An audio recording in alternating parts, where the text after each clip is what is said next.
आज जिस नाश्ते की रेसिपी मैं आपके साथ शेयर करने जा रही हूँ, उसका नाम तो मुझे खुद भी नहीं पता है। बस एक बात जो मुझे पता है वो ये कि हम इसे बिना मसालों के बनाएँगे, फिर भी ये बहुत ही टेस्टी और मज़ेदार बन कर के तैयार होगा। इसको बनाने के लिए मैंने ये वाला साग लिया है। इस साग का नाम तो मुझे नहीं पता है, अगर आपको पता हो तो आप मुझे ज़रूर बताइएगा। ये जो पत्तियों वाला साग है ना, ये जुलाई और अगस्त के महीने में ही मिलता है और इस तरह से बंच की फॉर्म में मिलता है मार्केट में। और मैं क्या करूँगी, इसको अलग कर लूँगी इस तरह से। और अब हम इन्हें अच्छी तरह से पानी से वॉश करेंगे। 3 से 4 बार ज़्यादा से पानी से हम इसे वॉश करेंगे। इससे ये होगा कि इसकी सारी जो मिट्टी और गंदगी है वो निकल जाएगी। ये देखिए, देखने में ये ऐसा दिखता है। और जब हम इसको अच्छी तरह से वॉश कर लेंगे ना, तो थोड़ी देर के लिए हम इसे छोड़ देंगे किसी जाली वाले बर्तन के ऊपर, जिससे इसका जो भी एक्स्ट्रा पानी है वो ड्रेन हो जाएगा। और अब एक-एक डंडी को उठाएँगे और इस तरह से इसका जो पत्ती वाला जो सॉफ्ट पार्ट है ना, वो उसे हम हाथों में इस तरह से तोड़ते चलेंगे और जो भी डंठल है या जो ख़राब पत्ते हैं उन्हें हम हटाते जाएँगे। तो इस तरह से इनका एक बंच तैयार हो जाएगा हमारे हाथों में। तो अब ये देखिए, एक बंच बन करके तैयार है इस तरह से। इस तरह से जब बंच बना लेंगे ना, तो हमें साग को काटने में आसानी होगी। तो बस फटाफट से इस साग को हम चॉप कर लेते हैं, बिल्कुल छोटे-छोटे टुकड़ों में। और उसके बाद हम इस पूरे साग को एक बड़े से बर्तन में ट्रांसफ़र कर लेंगे, क्योंकि अभी हमें इसमें आटा भी मिलाना होगा। इसमें सबसे पहले मैं ऐड कर रही हूँ एक बड़ा-सा प्याज़, जिसको मैंने बिल्कुल बारीक चॉप कर लिया है। नाश्ते में थोड़ा-सा चटपटा और थोड़ा-सा तीखापन लाने के लिए मैंने यहाँ पर 4 से 5 हरी मिर्चें लिए हैं, जिनको मैंने बिल्कुल बारीक-बारीक चॉप कर लिया है। इसमें हम कोई भी सूखे मसाले, कोई भी एक्स्ट्रा मसाले नहीं डालने वाले हैं, इसलिए आप चटपटे के लिए हरी मिर्च तो ले ही लीजिएगा। और अगर बच्चों के लिए बना रहे हैं तो कम भी ले सकते हैं।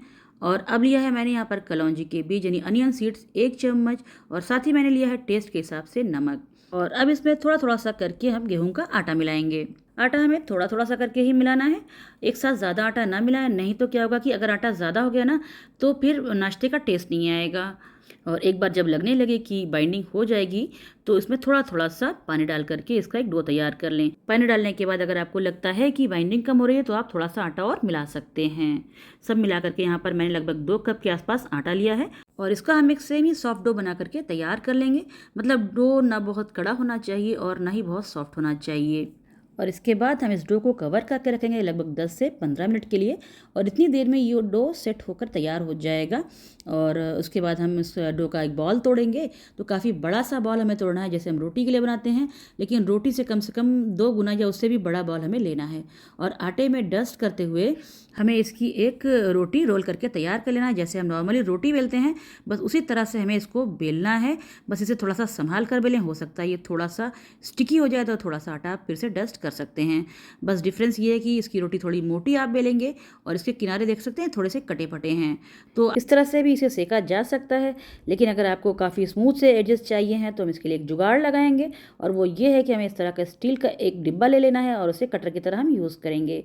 तो इस तरह से करने से क्या होगा, जो रोटी है ना, उसका शेप बहुत ही अच्छा सा आएगा, उसके एजेस बिल्कुल बराबर से कट के निकल जाएंगे, और बिल्कुल एक बराबर का एक शेप का नाश्ता बन करके तैयार होगा।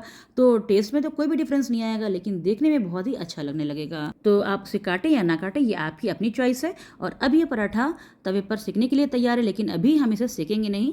अभी हम इसी तरह से 3 से 4 पराठे और बना करके रख लेंगे, उसके बाद ही हम इसे सेकेंगे। और अब इधर मैंने एक तवे को गर्म कर लिया है अच्छी तरह से, और इसके ऊपर हम ये पराठे डाल देते हैं।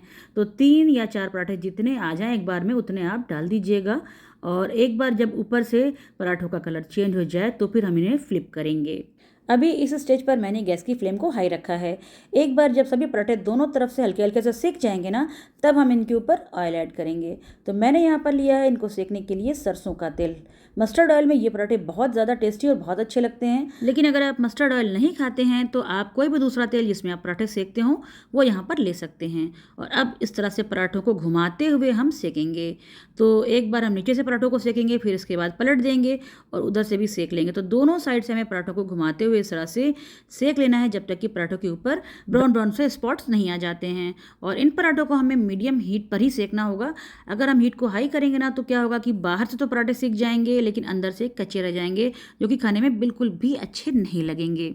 तो जब इस तरह से हम धीमी धीमी आंच पर पराठों को सेकते हैं ना, तो बहुत ही क्रिस्प और कुरकुरे पराठे बन करके तैयार हो जाते हैं। बाहर की तरफ से बिल्कुल क्रिस्प और अंदर से सॉफ्ट बनेंगे ये पराठे।